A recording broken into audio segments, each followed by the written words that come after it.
आज मैं आप लोगों को पीसीएस के बारे में मैं थोड़ा सा आईओ और पीसीएस का कम्युनिकेशन के बारे में मैं थोड़ा सा बताता हूँ। आईओ प्लस पीसीएच,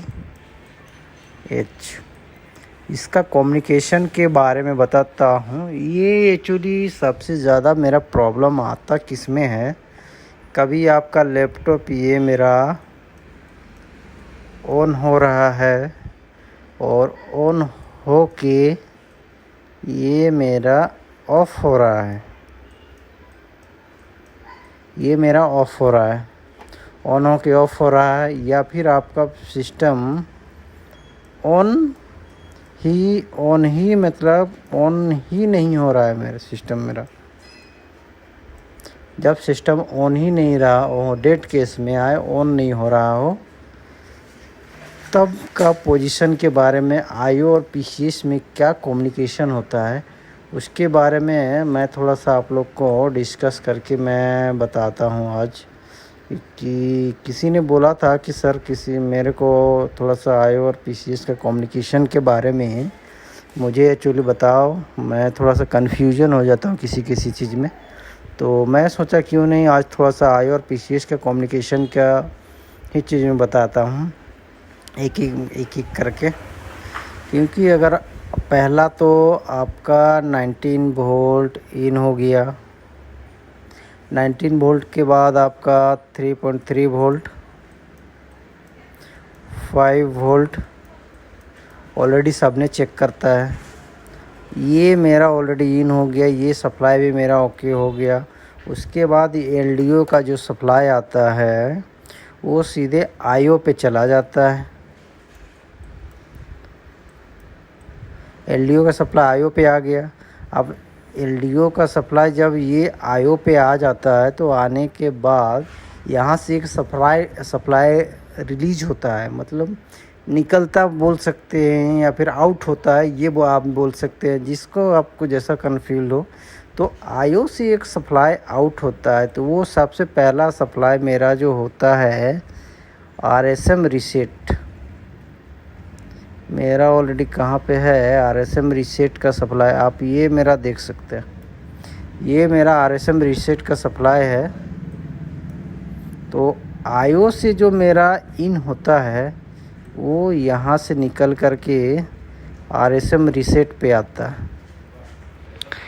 ये जब सप्लाई जब आ जाता है अपने पास, उसके साथ में आने के बाद और भी सप्लाई एक साथ में मतलब इन करती है इस पे।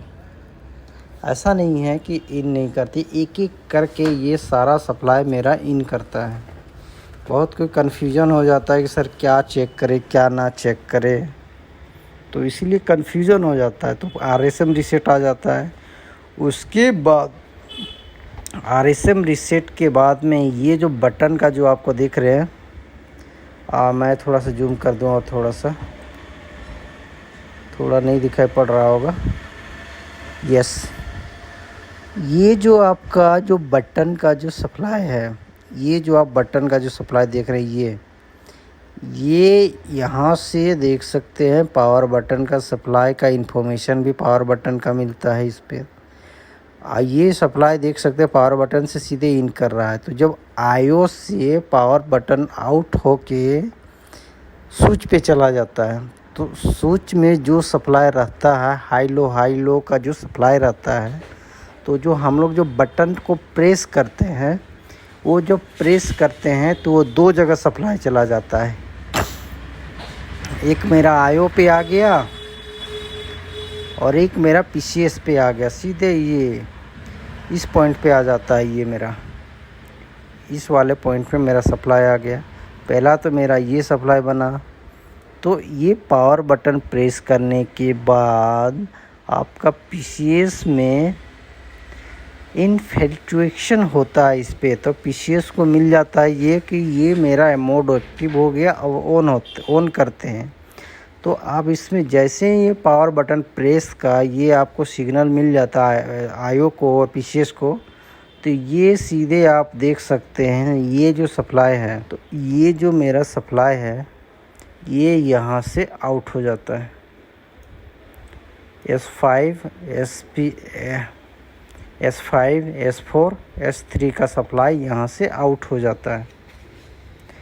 जब ये आउट हो जाता है S5 S4 का, उससे पहले का भी सप्लाई आपका देख सकते हैं।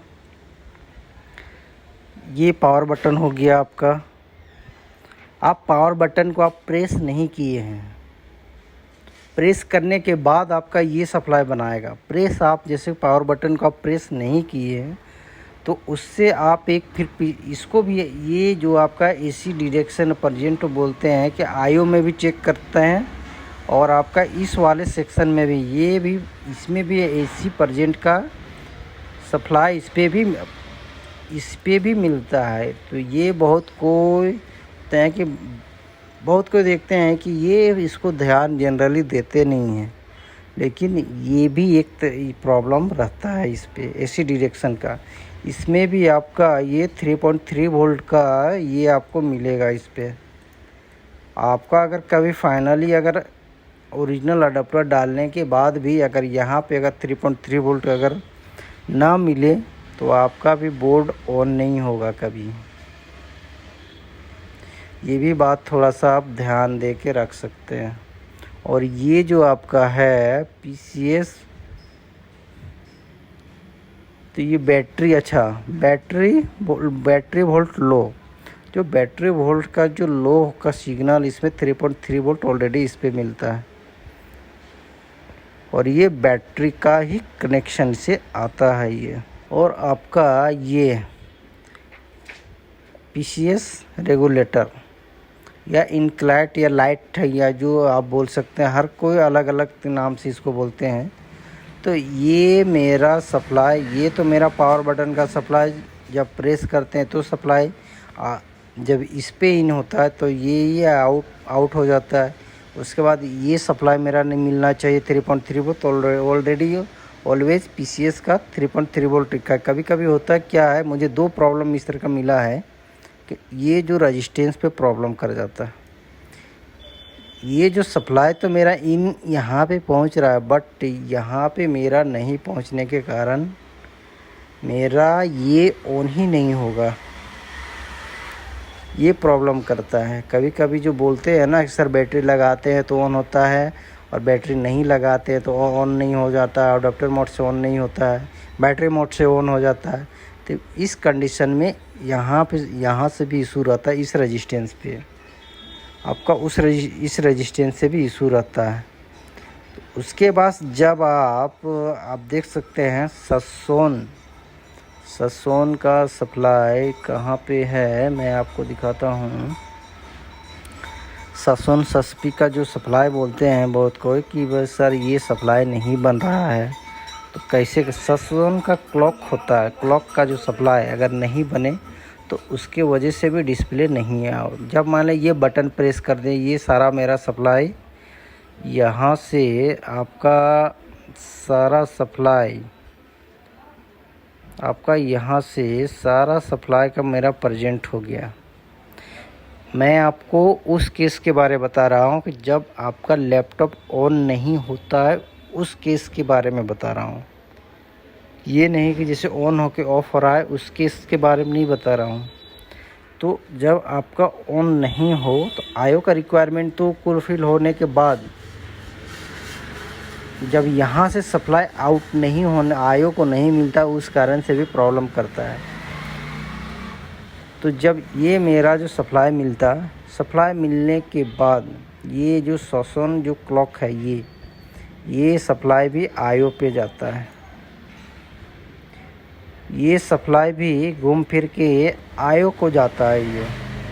और इसमें आपका क्लॉक का जो सिग्नल होता है, क्लॉक का जो सिग्नल होगा वो आपका DSO मशीन में बताएगा क्लॉक का इस पे सिग्नल। अगर ये नहीं बताएगा इन्फॉर्मेशन, क्योंकि ये सब आपका सारा फुलफिल होने के बाद बटन प्रेस करने के बाद ये सारा सप्लाई का इन्फॉर्मेशन ये देता है क्लॉक ही IO IC को सिग्नल देता है, तब जाके IO IC सप्लाई हर जगह इन पे आउट करने लगता है। अगर ये सिग्नल अगर क्लॉक अगर नहीं सिग्नल दे तो आपका फिर सप्लाई नहीं बनेगा। तो ये उसके बाद S5 S4 S3 का तो सप्लाई आपका आयो को मिल गया, पावर बटन दबाने बन गया ये। उसके बाद आपका आता है DRAM रीसेट इनेबल, ये देख सकते हैं। ये जो आपका DNB का ये जो सप्लाई का सिग्नल है, ये मेरा RTC का VCC का सप्लाई जो आपको मिलेगा वो सप्लाई इस पे आपका इस यहाँ पे 3.3 मिलना चाहिए, तब फिर आपका एक्टिव होगा हर सप्लाई। ये मैं आप लोग को दिखा भी सकता हूँ कहाँ से आया हुआ है, तो इसे थोड़ा सेलेक्ट कर सकते हैं। चलिए इसको अब मैं सर्च पे थोड़ा सा लिख देता हूँ कि ये मेरा सप्लाई कहाँ पे जा रहा है। RTC VCC का सेक्शन के सप्लाई पे ही जाना पड़ता है, क्योंकि ये मैं PCS का ब्लॉक, हर ब्लॉक अलग अलग ब्लॉक है। तो मैं ये आप देख सकते हैं सिस्टम पावर मैनेजमेंट, मैं उस सेक्शन का बात कर रहा हूँ PCS में। PCS का चैम्बर बहुत सारे चैम्बर्स है, LVDS का चैम्बर है। मैं आपको दिखा दूँ थोड़ा सा चैम्बर जो LVDS वाले, देखिए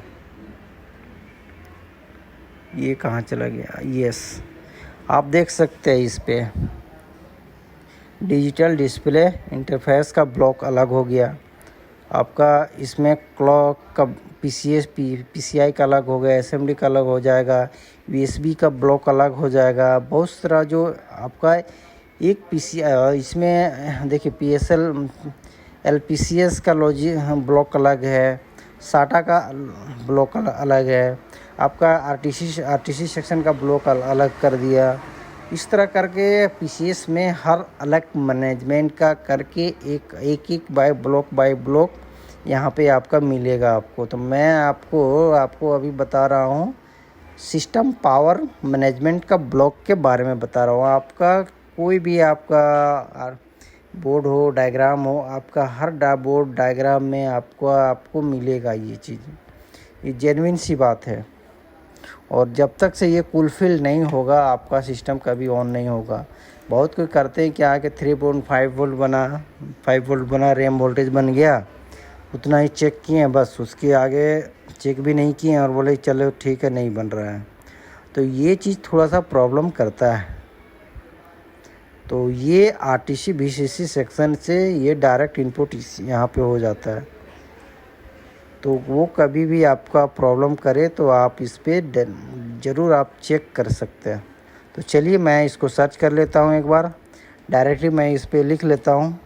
ये मैं सर्च किया तो आप ये देख सकते हैं कि जो मेरा RTC सेक्शन का जो सेल का बैटरी का जो सप्लाई है, एक रेजिस्टेंस से हो के सीधे आपका यहाँ पे आ गया, और यहाँ से आने के बाद सीधे मेरा RTC सेक्शन यहाँ से कनेक्शन सीधे आपका यहाँ से कनेक्शन है। तो यहाँ से कभी कभी होता है ये रेजिस्टेंस भी प्रॉब्लम करता है, उसकी वजह से भी बोर्ड ऑन नहीं होता है। ये बात भी आप ध्यान रखिएगा थोड़ा कि कभी कभी आपका सिस्टम। और एक चीज़ मैं लेके चलता हूँ कि आपका जब कभी अगर ऑन हो के आपका सिस्टम ऑफ हो जा रहा है तो उस केस में भी आपको देखना पड़ेगा। ये सेक्शन हर किसी के लिए है कि ऑन हो के जब ऑफ होगा तो आपको ये चीज़ देखना ही पड़ेगा। तो आपको जब ये ऑन ऑफ का भी इशू होगा तो ज़्यादातर सिग्नल आपको आयो का सिग्नल और PCS के बीच का कम्युनिकेशन का सिग्नल का प्रॉब्लम होता है। उसके बाद से आप इस वाले सिग्नल को भी चेक कर सकते हैं। पावर ओके का जो सिग्नल होता है इसका भी प्रॉब्लम करता है, सस्पिशन का भी ये प्रॉब्लम करेगा। जब ऑन होके ऑफ हो जाएगा तब आपको ये सब का जो सप्लाई है आप चेक करना ही पड़ेगा आपको। मैं आपको बता देता हूँ, ये सब तो मैं ऑलरेडी बता चुका हूँ। तो उसके बाद फिर थोड़ा सा ऑन ऑफ के बारे में थोड़ा सा मैं आप लोग को बता दूँ। तो ये जो आपका जो ऑफ होने के बाद ये सिग्नल को आपको चेक करना पड़ेगा, इससे चेक करना पड़ेगा, इसे चेक करना पड़ेगा और इसे चेक करना पड़ेगा। और ये जो एसी ओके का जो सिग्नल है, इसे भी आपका चार्जिंग आईसी में एसी ओके का भी सिग्नल को चेक किया जाता है और इस एसी ओके का और आपका आईओ में भी चेक किया जाता है। और आपका आईओ के बाद ये पावर जो सिस्टम पावर मैनेजमेंट जो पीसीएस का 6 ब्लॉक है, तो उस ब्लॉक में आप इस पर चेक कर सकते हैं। एक एक करके आपको इसे चेक करना पड़ेगा। अगर आप थोड़ा सा मेहनत तो करना ही पड़ता है। जब आपका ये जो पीसीएस, आपको कभी लगता होगा कि ये मेरा छोटा सा पीसीएस है, लेकिन इस पे एक ब्लॉक अलग हो गया, ये एक ब्लॉक अलग हो गया, ये ब्लॉक अलग हो गया और ये जो बीच का है ये ब्लॉक अलग हो गया। पीसीएस के अंदर पे ये डिवाइस किया हुआ रहता है, एक बोल से अटैच किया हुआ रहता है। तो ये मेरा पीसीएस है। जब ये सब का सारा का ये प्रॉब्लम करता है इस पर। तो कभी भी आपका जब ऑन होके ऑफ हो जाए तो ये चीज़ आप चेक कर सकते हैं। आपको अगर आप ये डायग्राम की बात करते हैं, मैं दूसरा डायग्राम ले लेता हूँ और आपको दूसरे डायग्राम के बारे में फिर मैं आपको शो करके दिखाता हूँ। ये तो इस डायग्राम को मैं हटा देता हूँ। चलिए ठीक है, कोई बात नहीं। आपको दूसरा मैं आपको एक बोर्ड के बारे में दिखाता हूँ। चलिए मैं इसे ले लेता हूँ। आपका ये पार्ट नंबर है LA 9411P के बारे। तो इसके बारे में मैं थोड़ा सा देखता हूँ, इसका पीसीएस का ब्लॉक कहाँ पे दिया हुआ है। थोड़ा सा इसका फर्स्ट में ही चेक कर लेते हैं। तो आप ये मेरा देख सकते हैं, पेज नंबर 15 से 23 के बीच में ये मेरा शो कर रहा है। तो चलिए 15 से 23 के बीच में चेक कर लेते हैं एक बार फाइनली। ये मेरा देख सकते हो, ये तो मुझे मिल गया। ऊपर में था, पेज नंबर 16 पे ही था। तो मैं छोटा किया था तो इसलिए मुझे नज़र नहीं आया, लेकिन ये मुझे मिल चुका है। तो इस वाले में भी आप देखिए सेम चीज़, सेम एक्यूरेशन, सेम चीज़ आपको मिलेगा। कोई डिफरेंट नहीं, कुछ नहीं मिलेगा आपको, बिल्कुल सेम चीज़ इसमें भी आपको देख सकते हैं। आप इसमें भी देख सकते हैं RSM रीसेट इसमें भी इन कर रहा है। पीसी सो आउट का इसमें भी इन कर रहा है। पावर बटन इसमें भी है, AC परजेंट का इसमें भी है, बैटरी लो का इसमें भी है, रेड लाइट फ्रीक्वेंसी फ्री का इसमें भी है। और आपका ये आपका देख सकते हैं, ये एक नया इसमें नया था SLP वैन का, ये लाइन सेक्शन का, जो आपका से जो कभी वाईफाई काम नहीं करे तो उसके वजह उसका सेक्शन का ये चीज़ का। तो इस पे आप ये RSM रीसेट वगैरह का ये सारा सप्लाई इसमें ऑलरेडी बना चुका है। आप हर एक चीज़ आपको इसमें सिर्फ नाम चेंज मिलेगा आपको।